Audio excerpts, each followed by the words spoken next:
Welcome to Natural Recovery from Suffering. This is Scott Killaby.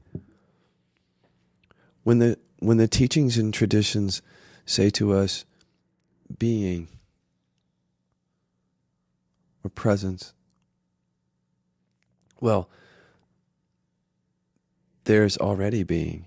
See, and we can't make that come about. And the good teachings will say that. The good practices will show it to you. You can't make yourself be. You already are. Presence is already here. And the most you can do is just notice that it's already here when you're being pointed to it. You can't just embody it in that moment. Most people do not embody it, in fact. That's actually very, very rare. And Adyashanti made that point, actually, that all the people that he's seen through the years, that it's very rare in any generation. And I agree, very rare, because I did like 16,000 or 14,000 sessions with people through the years. It's rare for a person to be involved in a spiritual practice or something or pointing and they become fully liberated in one moment. What really happens, guys, is that some shift happens, but it isn't fully embodied. But the shift is an authentic shift to the experience of being, a felt direct experience. So it's real for them. And then when we teachers teach from that, we're teaching from something that's very real for us. And you can trust us to that extent. But when you look at this, being is so all-encompassing. Truly. We can't talk about being apart from being ourselves.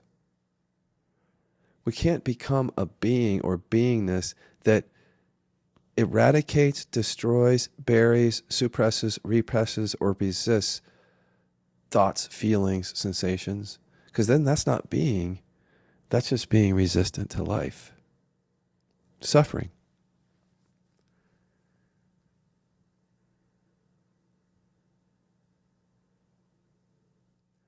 So if you've been around long enough, I think both in spirituality and science, you know that being and allowing it all is where we need to start at the very least. I think some people think it's the end point, but it isn't, because some things you can't allow. Buried emotions don't arise. So those buried emotions, as science says, create a lot of suffering that we see in our lives. The stuff that comes and goes to awareness is being created or produced by something that's unconscious in that moment. Conditioning that buries emotions. Right there. And that's what we have to contend with when we talk about being, is that being includes it all. So being, when we point to being, you can't just point to the entire unconsciousness that's here. And what we do then is we point to being, but then it's not embodied. See? But if it's not embodied, if that being isn't, if the body isn't also seen to be none other than that being, like fully seen to be, and that just means the suffering ends, really.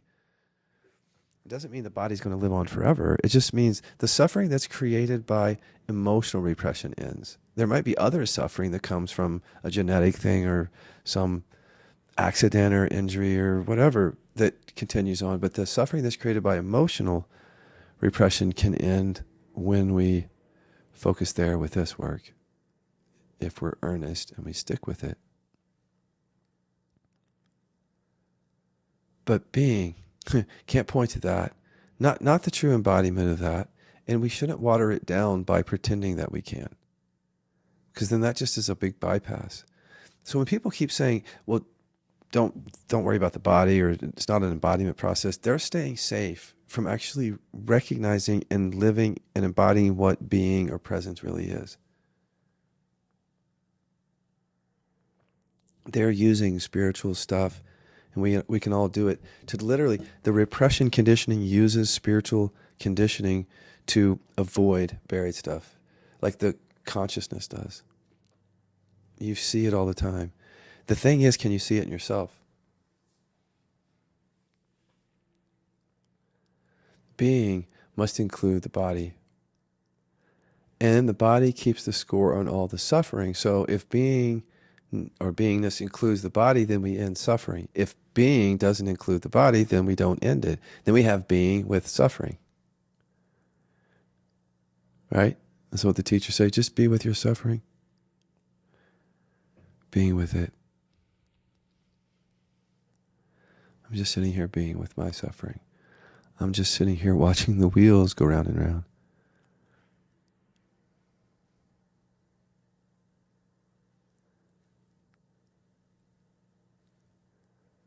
Being.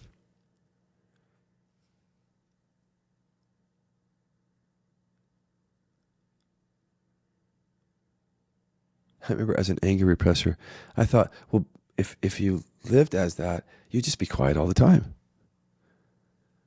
Well, of course, because you spent your whole life staying quiet because you're an anger repressor, Scott. Of course you're going to say that.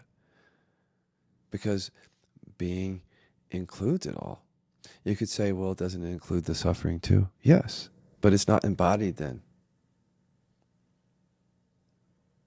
So then there's still suffering. So whenever there's still suffering, that tells us that we're not really living in and as being. It's okay. It's like a pointer back to how we're creating suffering again in being. And maybe even using spiritual stuff like being to avoid that, or other spiritual stuff.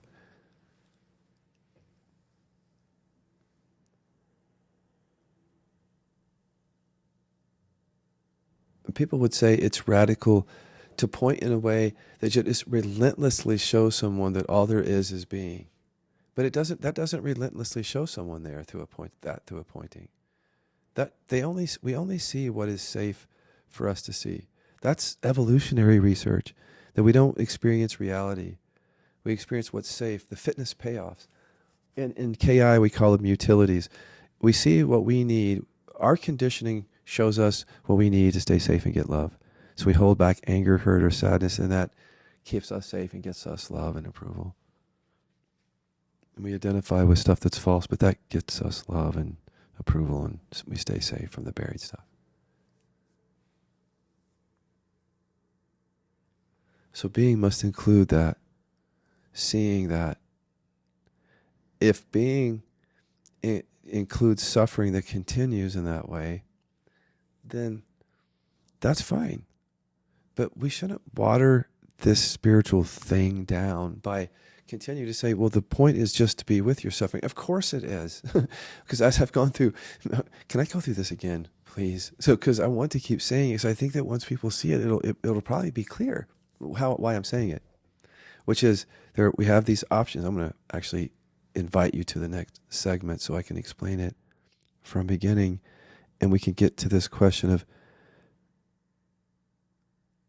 the radical truth of being.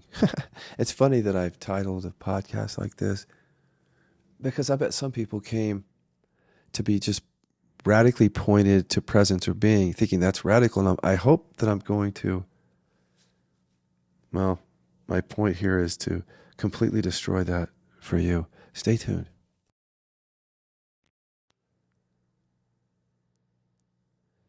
If I point to being in a seemingly radical way by saying, no matter what arises and falls, you hear a thought happening, just notice it.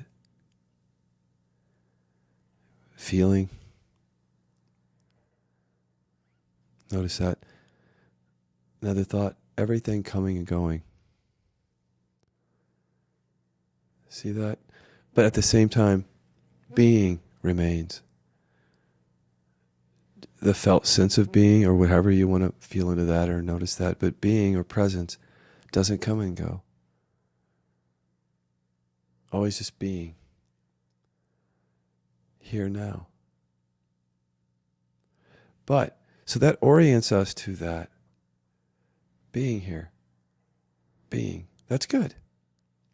But in what way does that not show us something? In what way is that not radical at all, but is actually self-protective? Because we don't ever stop, many of us in these teachings and practices, to ask the question, but this stuff that's coming and going, why is it coming and going and being? Because we think maybe that if I just can be, allow it all, that it'll all stop, that all the suffering will end. Maybe some people don't care. Some people just want to be with their suffering for however long, forever, or with some form of suffering. But being pointed back to how being doesn't come and go, no matter what does come and go, can also be a very self-protective state when it comes to repression. Because from in that scenario, that context, that pointing, that there's no mention of the fact of how repression that's hidden in the body is producing all the stuff coming and going and being. I don't think that's radical. To hide the ball or to not know that the ball is there, and therefore to keep it hidden from oneself. So just being here. But it just really calls into question, why are we in spirituality? Why are we here? To be taught to be pointed back to being, that's important. But why are we here? Like, what are we doing? What if we've come here to end the suffering, but we're creating it, and we're just using being and other things like that to never really get to see that we're creating it? Maybe we use spirituality in different ways to avoid that, and we don't know it, though. Well, I know that we do, and I think most people know that have been around for a while. The key is, can you catch yourself doing that?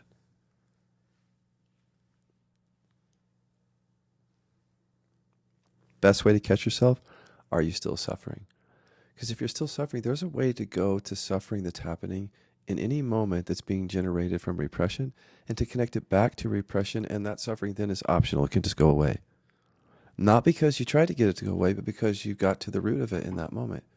So if there's suffering happening in your life, lingering around, you're not able to transmute that, or that's probably an indicator that you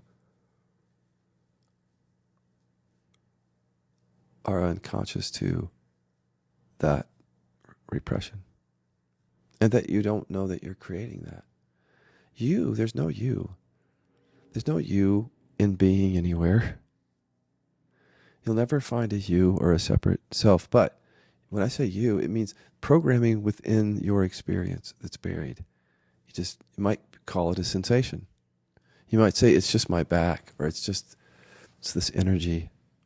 But contained within that, an unconscious and hidden, may very well be the root of your suffering. So being a lot is used to sort of be with.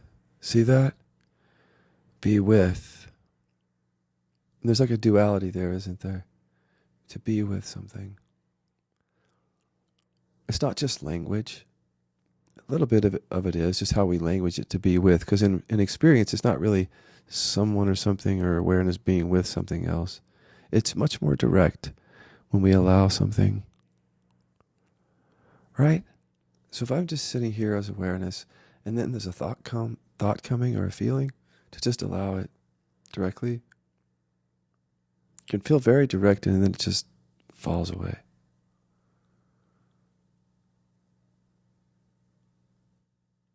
I just let it be.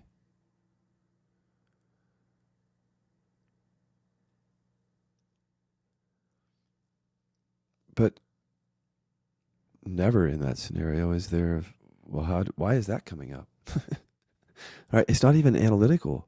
This is not for the analytical mind. It's just a way to get to the root of suffering. You don't ask it that way. Why is it coming up?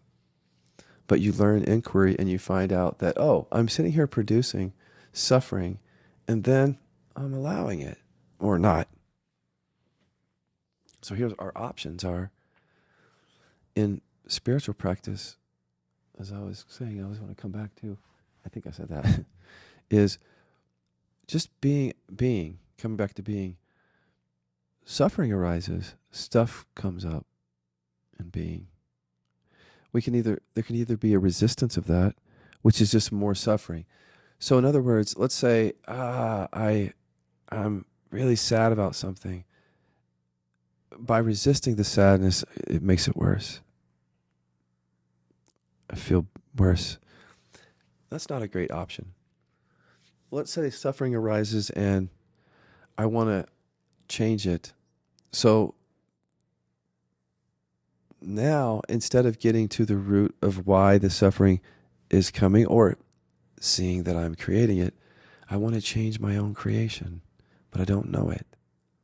That's what a lot of people do from a certain state of consciousness is something arises, they want to change it.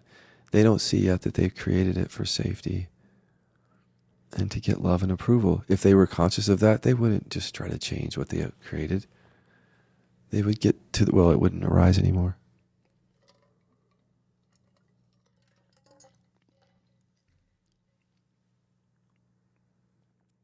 Okay, so, but if you try to change it, then you're trying to change your own creation. At best, you're just going to feel better. You're not going to get to the source of the suffering to end it. The other thing that people can do, or one can do, is when something comes up, suffering arises, you neutralize it or regulate. I think this is where nervous system regulation comes in. So there's anxiety. And instead of getting to why the anxiety is there, which is you may be holding this emotion back, again, repression, buried in the body, you want to neutralize or regulate the anxiety, anxious feeling. And you do something, some technique, grabbing this or doing that, or to regulate this system, or which is fine. But you're regulating or neutralizing your own creation. And you're not conscious to that yet.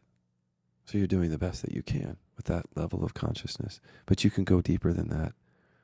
That's certainly an option. But it's only because you don't know you're creating it, or why or how. If you knew, it would be different. That's a lot of work to do throughout your life, is managing suffering in that way. Another option is what I call the Eastern practice option, at least good Eastern practices. And this is a better option than the previous ones, which is, okay, here comes suffering, let it be. Just let it be as it is. Whatever it is. Whatever feeling, thought, sensation, state,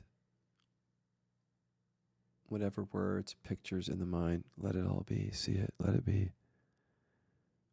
That's, again, seems like a good option until you consider that would create the suffering, though. So we're sitting here allowing what we create.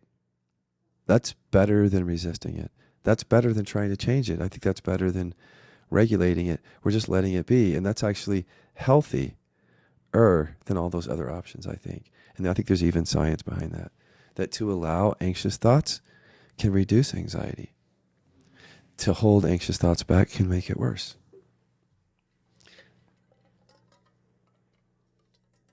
Or to resist them once they arise, or feelings. But once we know we're creating it, we can get to the root of suffering, where we're creating it. If we don't know that, we wouldn't do that. We wouldn't know how. We wouldn't understand that. Those emotions would be buried. So this wouldn't even necessarily make sense completely. But it may, even if you haven't started this work. And if you know that, then being takes on a different, it's still just being, presence. But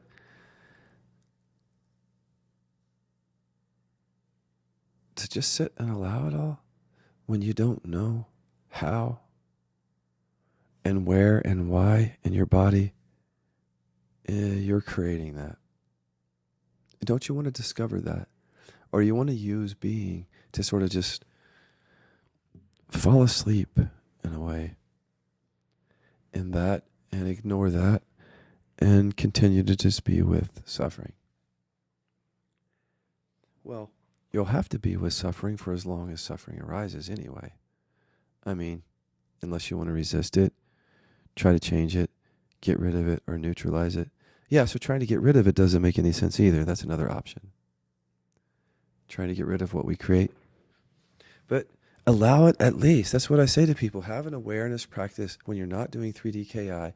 Pick the option of allowing what is. Whatever arises, let it be within awareness. But the better practice is to get to the repression. That's where the suffering is created, that level. That's the 3D KI work. And when you bring that in to the experience of just being and allowing throughout the day, now you're on the process of ending suffering. You're not just being and allowing so that you feel okay, that you're at peace. Because there are people who are at peace who are just anger repressors. That's why they're seeking peace. That's why they are at peace, because they're terrified of the anger that's buried. Don't let that be your only marker. That's just feeling better, perhaps, or neutralizing something. Look for the end of the suffering, not as a carrot in the future, but as how you are still producing it in the moment.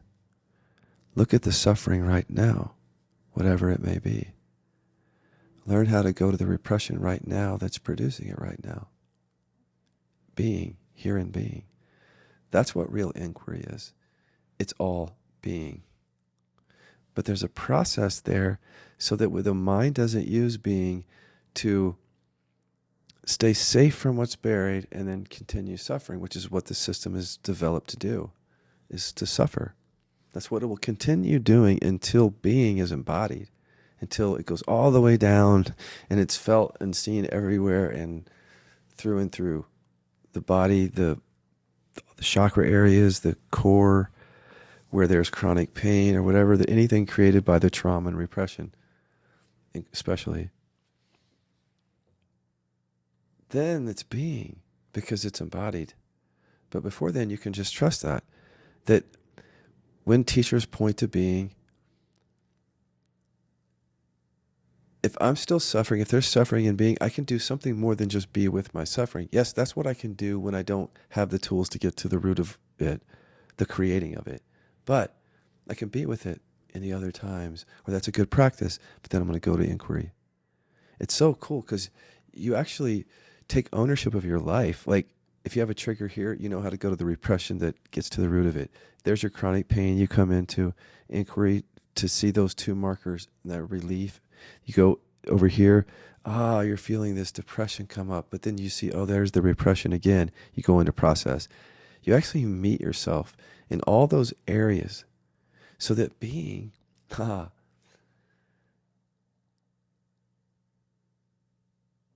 don't even want to say it. Stay tuned for what I was about to say.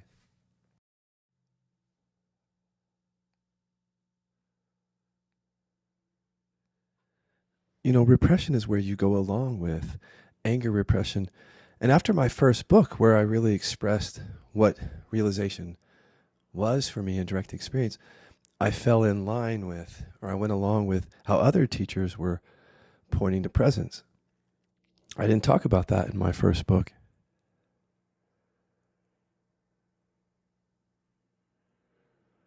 But in pointing to presence in the way that other teachers did, or talking about it the way they did, I wasn't being true to myself. I also didn't realize there was such a loop of a bypass in that, in this way.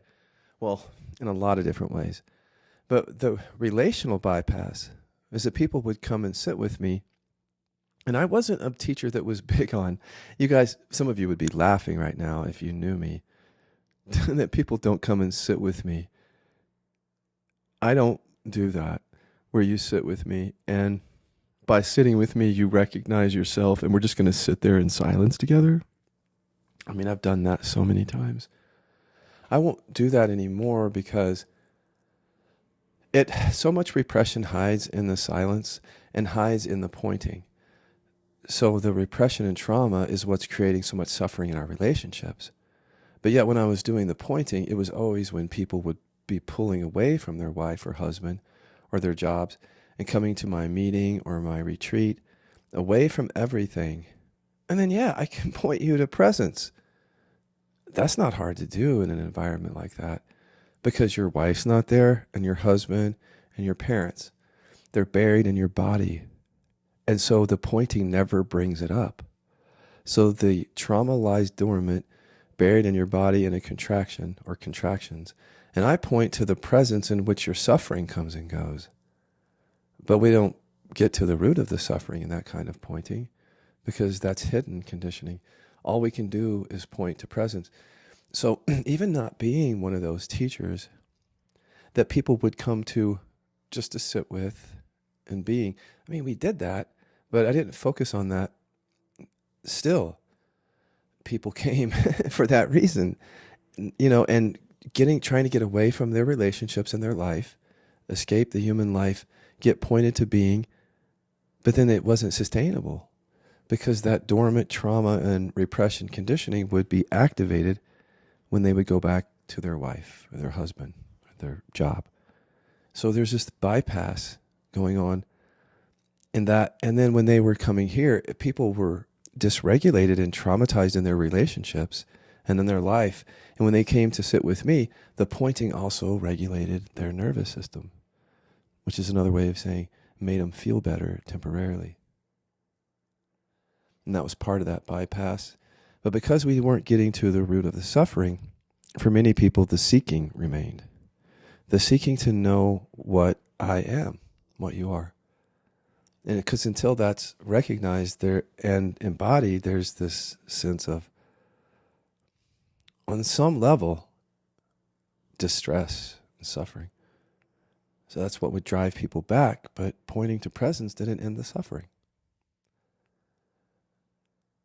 And it was certainly not enough for them to end the suffering in their relationships. That's why I say, instead of you keep coming back and I give you fish each day and you eat, meaning you recognize presence in that moment, and you keep coming back for fish, here's all the tools that I know that end the suffering. I'm teaching you how to fish for a lifetime. So you might have to come back for a while to learn the lesson of how to fish, how to inquire. But once you have it, you don't have to come back to me or anyone else to discover what you are. It's going to be revealed in your experience as you get to the root of suffering, and that work happens in presence itself. To support yourself is a beautiful thing because we could never do that as kids. We could never trust ourselves to really allow our experience to be as it is. And we're not going to do that as adults with repression by just being pointed to being, because the repression that's buried doesn't arise. So we can't be with those emotions by just being and allowing. We can't be with the parts of ourselves that are buried. But those parts are producing the suffering that we're being with as we're pointed to being. So it's like, if you can see that we're creating our own suffering unconsciously, and then we're just being and being with it. Here, we're saying, no, we're going to where we create the suffering. We're going to the root of the suffering where we're creating it. And instead of just being, we're being, but we're allowing what we previously buried. It's an inquiry that makes the unconscious conscious, which means the parts of ourselves that previously felt unsafe get processed into awareness safely. And the suffering that those buried emotions create can then go away, not because we're trying to get suffering to go away, but because we're adding something into awareness, the parts of ourselves that we buried. And because whenever you hold back what's true, you're forced to identify with what's false. There's the root of our suffering, repression. Now, if there isn't much else to say about, I don't think that just the relational bypass, if you can just see that your suffering started in relationship with mom and dad, family, school, that's how you developed into an ego because you couldn't feel and express everything that was true for you. You couldn't be what you are. Then, of course, as an adult, you're looking for yourself. And I'm just saying, we can't just point you to what you are. We can point you to the basic awareness in which your suffering is coming and going. But the inquiries get to the root of suffering. And that corrects that relational bypass. The inquiries do. Because it becomes a relational modality. You bring the inquiry into your relationships. And that ends that bypass. It also ends the bypass of just not bringing non-duality or awareness into the body, because it's a somatic approach that gets to repression, which is the stuff in your body that's producing the suffering in relationship.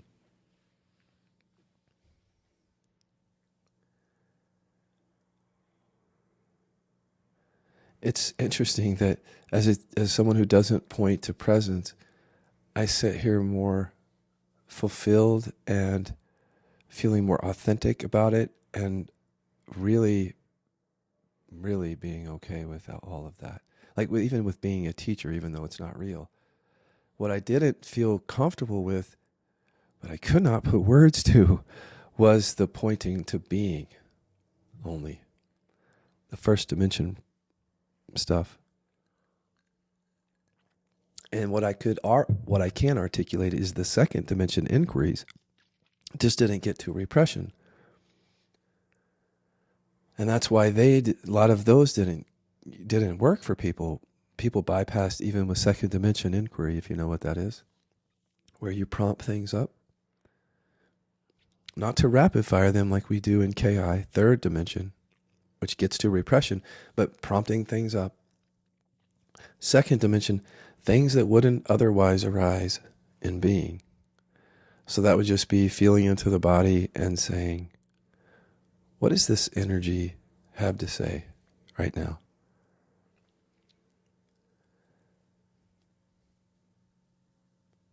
And let's say what comes up is, I don't want to feel this.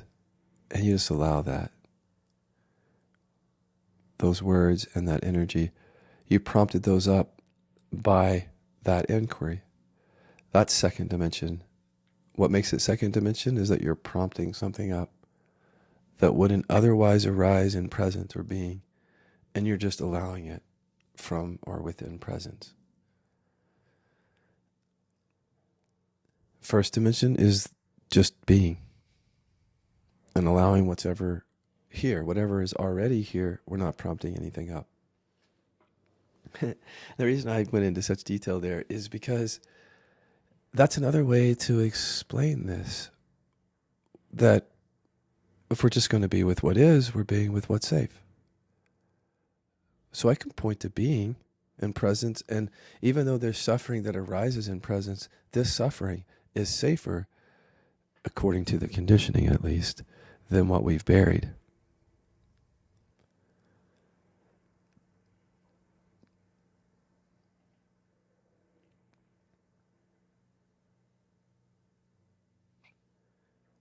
So of course it's fairly accessible to recognize that being, that sense of being, when all we're having to do is to be with what's safer than what's buried. Of course, there's part of the bypass, because we don't have to get to the stuff we buried. There's the safety. And we're being, which is what realization is all about, but we're not embodying it. That's the issue. And so we're being with stuff that's safer. And isn't that enough? Can't we just go back to our relationships and just be with what is? With whatever arises. Yes, but it's safer than what you've buried. And that's why it's arising. Repression produces suffering.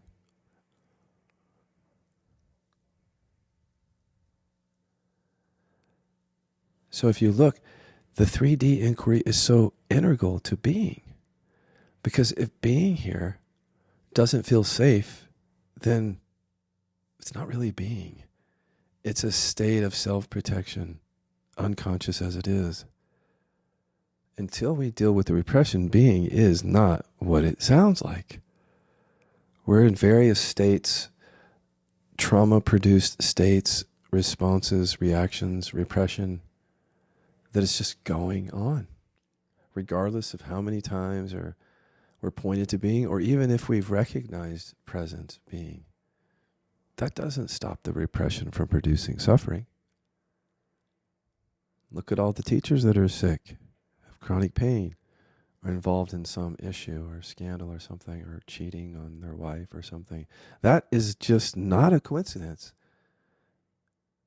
The fact that we don't talk about it doesn't make it not repression or shame, because that's what repression and shame is we don't talk about it. We don't, but we have to, because the science is pointing glaringly to us, to all people, and saying repression is a driver of a lot of suffering. So it could be that the diseases that we get are also the same repression that drives everybody else's suffering, or the stuff that we do. So being and processing repression, to me, go hand in hand. It's like saying you could have,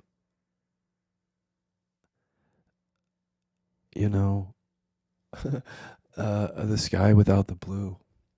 I mean, you can, but I'm trying to make a point here. Two things that go together.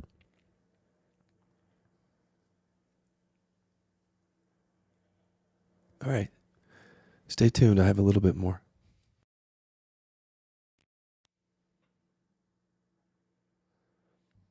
Well, being and processing go together, because what's the point of being if you can't be yourself? And it's not a response to say that there is no self. I agree. There's repression. So without including those emotions that we've buried, there cannot be authenticity in our experience, or even vulnerability. So those are aspects of being, just like power and other qualities, that we have to experience the embodied being, which is our authentic self. It's not a separate self. It's not a story or an idea or a belief. Our authentic self is what we are. When we bring those parts of ourselves that are buried online, so that the suffering that produces can go away.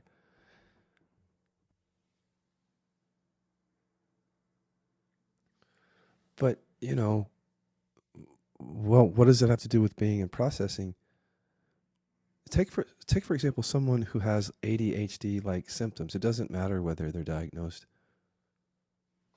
If you point to being, for those people, they have to unconsciously have to monitor their experience, their own emotional system, their surroundings, because that's what they've been doing their whole life.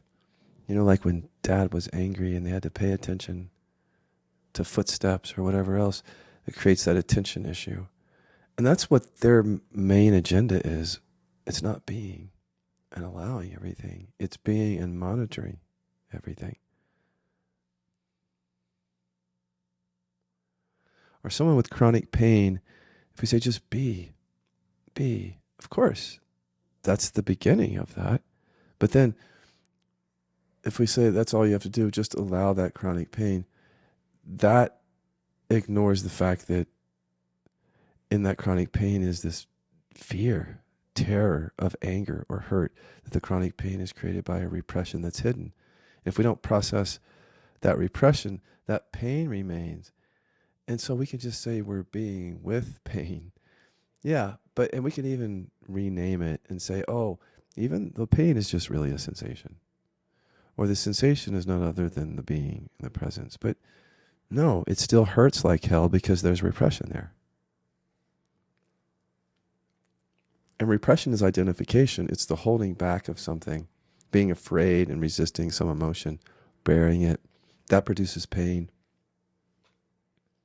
It also produces identification, repression does. It's safer to be something, like to be good, to be peaceful, kind, than it is to feel and express buried anger. So someone with chronic pain, to point just to being, leaves them, like it did me, in a state where you can't heal, you can't embody the presence, because just being with a lot of pain, in my case. Or like someone with depression, pointing to being, but not pointing to the fact that they're unconsciously, like with the chronic pain, creating that depression by holding certain emotions back. It isn't skillful then, in my view, to say just be with what you're calling depression, because the system's unconsciously producing it. to manage safety. There needs to be more skillfulness there. Right? We can't just be and allow. We're not allowing. We're allowing what's safe, what our systems have produced to keep us safe from what we've buried.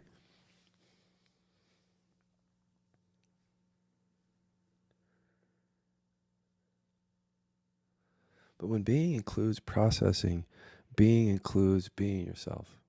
Because you're processing the parts. Here you are. We're processing repression, which are the parts of ourself that are buried, that create the false identification and the suffering.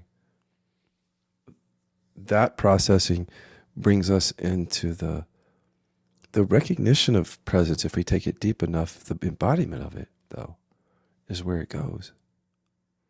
And that's different than the recognition. Anyone can recognize that there's presence here, because presence is here. But to live that, to embody that, to allow it all, even the parts, no, that's something totally different. And that's actually what being is the allowing of it all. And you can't do that with repression. Not until you process what you've buried.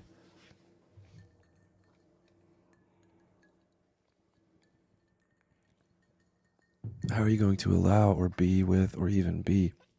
There's no way around this if you look at it. You can't just say, well, I'm going to be, and that's all there is. Because what's the point of being? I mean, look, I know there's no point to it. I realize that would be of the mind. I'm not saying it that way. I'm saying, why did we come here? Why do we want to be pointed to being if this weren't the recognition of what we are and we end the suffering and then live? That to me is the point of being, is the end of suffering, not as a carrot, that's the mind, but as an experiential realization where you get to the root of repression. You process in being, the suffering ends. And then what's left is being, but it's embodied. And then it's not being used as a state. The conditioning will use anything, including being, to self-protect. Even when it says like, well, I don't want to process repression. See, that self-protect. This inquiry thing is only for egos. Self-protect. What are you protecting? Where does that come from? Does that come from nowhere? No, that comes from repression. We don't want to feel something.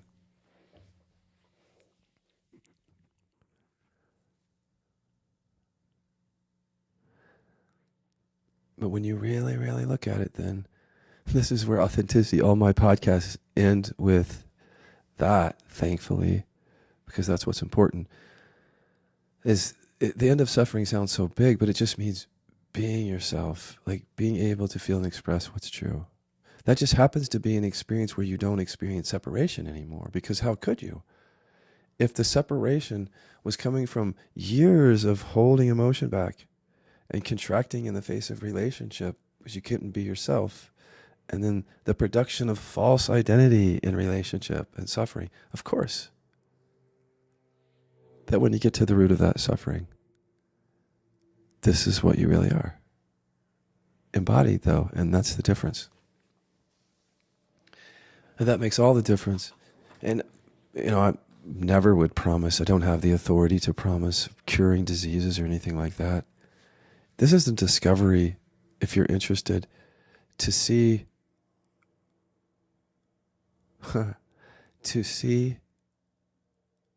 and discover what you are. I mean, no one can do that for you. I was going to go in a different direction, but I thought, how could anyone do that for you? If you really think about it, speaking of teachers pointing to being, I mean, it's a setup, because in your own system is hidden programming in the body. And the moment you look out to the teacher, you miss the programming. So if the teacher doesn't point to the programming that creates your suffering, you're probably trauma bonding, maybe even with the teacher. Staying safe and getting love, for example, or with the teaching, because you're not aware of the repression driving things. So from a teacher's perspective, if I don't point to that, well, it's the same bypass. That's why processing has to be a part of being. But when people process the repression, they don't really care to be pointed to being. That's what I notice. Maybe a little bit. Some do. But a lot don't. In fact, a lot of those pointers, they don't have any room for them in their lives because they're just too busy being themselves. And that feels very real for them, very experiential. And it's presence. But without all that, because they went to the parts of themselves that created the suffering. That's what they're doing. And that's why they're experiencing being.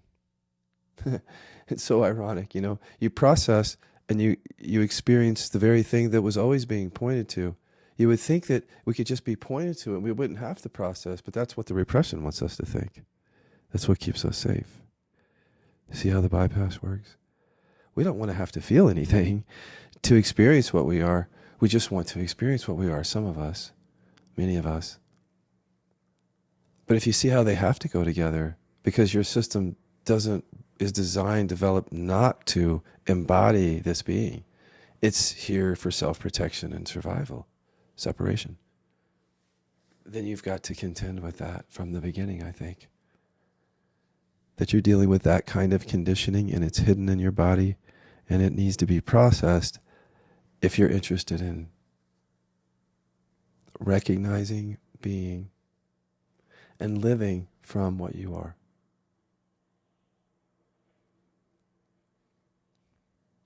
If you haven't started on this path and you want to, you can always go to Kiloby.com and scroll to the bottom of the page.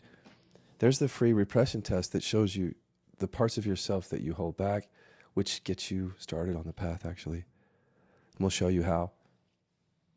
I also put a link to that test in the description section here of this episode. I'm also going to put a link to this is our first online retreat. It starts fairly soon in May, I think May 4th. This is our first online retreat explaining and demonstrating and doing and showing this work to people, actually. So it's an experiential workshop, 3 days, spaced apart in May, online. We're going to teach you this work. There's that link also. Thank you for listening.